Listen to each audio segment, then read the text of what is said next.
Assalamualaikum warahmatullahi wabarakatuh. Halo teman-teman, kami dari kelompok 10 akan mempresentasikan hasil tugas mengenai penerapan program studi teknologi pangan dan agroekoteknologi dalam ketahanan pangan dengan review jurnal penelitian. Pada kesempatan ini, kami membahas potensi talas beneng sebagai salah satu pangan lokal alternatif yang dapat mendukung diversifikasi pangan dan memperkuat ketahanan pangan nasional. Pertama, kita membahas latar belakang. Saat ini, ketahanan pangan nasional masih menghadapi tantangan besar. Salah satunya adalah tingginya ketergantungan Indonesia terhadap tepung terigu impor. Hal ini menjadi masalah karena jika terjadi kegangguan dalam impor, maka ketersediaan pangan berbasis tepung juga ikut berdampak. Oleh karena itu, diversifikasi pangan lokal menjadi solusi strategis untuk mengurangi ketergantungan tersebut. Salah satu komoditas lokal yang potensial adalah talas beneng khas Banten, yang kaya karbohidrat dan dapat dijadikan bahan pangan alternatif. Pengembangan talas beneng ini memerlukan kerjasama antara sektor budidaya di hulu dan pengolahan di hilir agar dapat dimanfaatkan secara maksimal. Slide kedua, kami menampilkan identitas jurnal yang direview. Judul jurnalnya adalah Amylography Profile and Microstructure of Beneng Taro Banten Starch yang ditulis oleh Vega Yosepa, Pamela, Winda Nurtiana, dan Bayu Mendrawan pada tahun 2019. Jurnal ini berfokus pada karakterisasi pati talas beneng, khususnya untuk mengetahui sifat fisik dan fungsionalnya sebagai bahan pangan alternatif pengganti tepung terigu. Ketiga, dijelaskan beberapa permasalahan utama. Yang pertama adalah tingginya ketergantungan terhadap gandum impor. Kedua, pemanfaatan umbi lokal seperti talas masih rendah. Yang ketiga, masih minim data ilmiah mengenai sifat pati talas beneng. Dan yang terakhir adalah inovasi produk berbasis talas juga masih terbatas. Nah, dari permasalahan-permasalahan tersebut, dampaknya adalah ketahanan pangan menjadi rentan dan kemandirian pangan nasional menjadi lemah. Karena itu, diperlukan penelitian untuk menggali potensi talas beneng lebih dalam. Tujuan penelitian ini adalah untuk menganalisis morfologi granula pati talas beneng, mengetahui profil amylografinya, menentukan potensi aplikasinya dalam industri pangan, serta mendukung diversifikasi pangan lokal. Nah, metode yang digunakan yaitu ekstraksi pati dengan metode basah, menggunakan variasi rasio air dari 1:1 sampai 1:5. Selanjutnya dilakukan analisis morfologi menggunakan SIM dan analisis amylografi menggunakan RVA. Dari hasil awal diperoleh bahwa rasio air 1:3 menghasilkan rendemen pati terbaik sehingga dianggap paling optimal. Halo kawan-kawan, di sini saya Ilham Maulana akan melanjutkan hasil presentasi kelompok kami. Di sini saya akan menjelaskan yaitu hasil penelitian. Pada penelitian kelompok kami ini dilakukan analisis karakteristik pati talas beneng menggunakan pengamatan morfologi granula dan sifat pesting.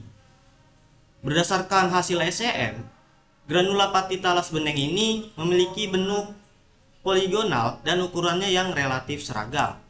Hal ini menunjukkan karena struktur pati yang cukup homogen. Selanjutnya yaitu hasil RVA yang menunjukkan suhu gelatinasi sebesar 81,9 Celcius. Nilai ini peak viscosity mencapai 1075 cp. Ini menunjukkan kemampuan pati dalam menyerap air dan mengembang saat dipanaskan. Nilai breakdown sebesar 214 cp. Ini menunjukkan kestabilan pasta selama pemanasan, sedangkan nilai setback sebesar 186 cp menunjukkan kecenderungan pembentukan kembali struktur pati setelah proses pendinginan. Selanjutnya yaitu penerapan program studi pada agroekoteknologi. Hasil penelitian ini memiliki keterkaitan dengan bidang agroekoteknologi. Yang pertama, melalui eksplorasi plasma nuflah lokal, talas beneng ini dapat diidentifikasi sebagai komoditas yang unggul di daerah yang memiliki potensi ekonomi tinggi. Yang kedua, pada aspek teknik budidaya, penelitian ini dapat mendukung upaya peningkatan pertumbuhan tanaman, hasil panen, dan kualitas ubi talas beneng. Yang ketiga, Dalam konservasi lahan, pengembangan talas bening ini dapat mendukung keberlanjutan produksi pangan lokal dan pemanfaatan sumber daya secara berkelanjutan. Yang keempat, peningkatan produktivitas pertanian itu dapat dicapai melalui pemanfaatan varietas lokal unggul sehingga hasil panen dan efisiensi budidaya itu menjadi lebih optimal. Selanjutnya yaitu penerapan pada program studi teknologi pangan. Hasil penelitian ini juga relevan dengan bidang teknologi pangan. Yang pertama, karena pati talas beneng dapat dimanfaatkan sebagai bahan baku berkualitas melalui proses ekstraksi pati. Yang kedua, dilakukan karakterisasi pangan untuk mengetahui sifat fisik dan fungsional pati sehingga dapat ditentukan potensinya penggunaannya dalam industri pangan. Yang ketiga, modifikasi pati juga dapat dilakukan untuk meningkatkan stabilitas panas, tekstur, dan kualitas produk pangan.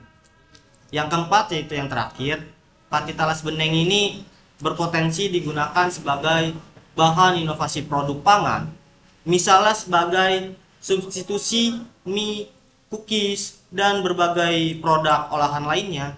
Dengan demikian, talas beneng ini memiliki peluang besar untuk dikembangkan sebagai bahan pangan lokal yang bernilai tambah tinggi. Selanjutnya kita akan masuk ke bagaimana talas bening ini berkontribusi terhadap 4 pilar ketahanan pangan. Tapi sebelumnya izinkan saya memperkenalkan diri. Nama saya Aini Fauzia Hanun dengan NIM 4444240069 dari jurusan Teknologi Pangan, Fakultas Pertanian. Jadi, pilar pertama adalah ketersediaan pangan. Dengan budidaya talas beneng secara lokal, produksi pangan kita akan meningkat tanpa harus bergantung pada yang di luar. Lalu untuk aksesibilitas, harganya lebih terjangkau dibandingkan produk impor sehingga lebih mudah dijangkau masyarakat luas. Lalu yang ketiga itu ada pemanfaatan. Talas beneng ini bisa diolah menjadi banyak produk mulai dari tepung, keripik, hingga bahan baku industri pangan. Lalu yang terakhir adalah stabilitas. Dengan mengandalkan sumber pangan, kita bisa mengurangi ketergantungan pada impor yang harganya bisa fluktuatif. Lalu di slide selanjutnya kita mempunyai sisi kelebihan dan kelemahannya. Untuk kelebihannya, penelitian ini relevan dengan isu pangan lokal, didukung data ilmiah yang lengkap dan memiliki potensi aplikatif yang tinggi untuk dikembangkan lebih lanjut. Namun ada beberapa kekurangan yang perlu disadari, yaitu penelitian ini belum diuji langsung dalam produk komersial, belum ada modifikasi pati yang dikaji, dan aspek budidaya secara mendalam juga belum pernah dibahas. Tapi kekurangan ini justru membuka peluang besar untuk penelitian selanjutnya. Lalu di slide terakhir ada kesimpulan. Jadi kesimpulan dari keseluruhan materi yang sudah kita bahas ini adalah talas beneng terbukti memiliki potensi besar sebagai pangan lokal alternatif yang bisa mendukung ketahanan pangan nasional.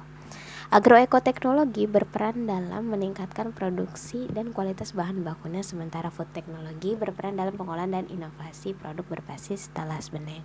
Kolaborasi antara keduanya inilah yang menjadi kunci untuk memperkuat ketahanan pangan Indonesia ke depannya.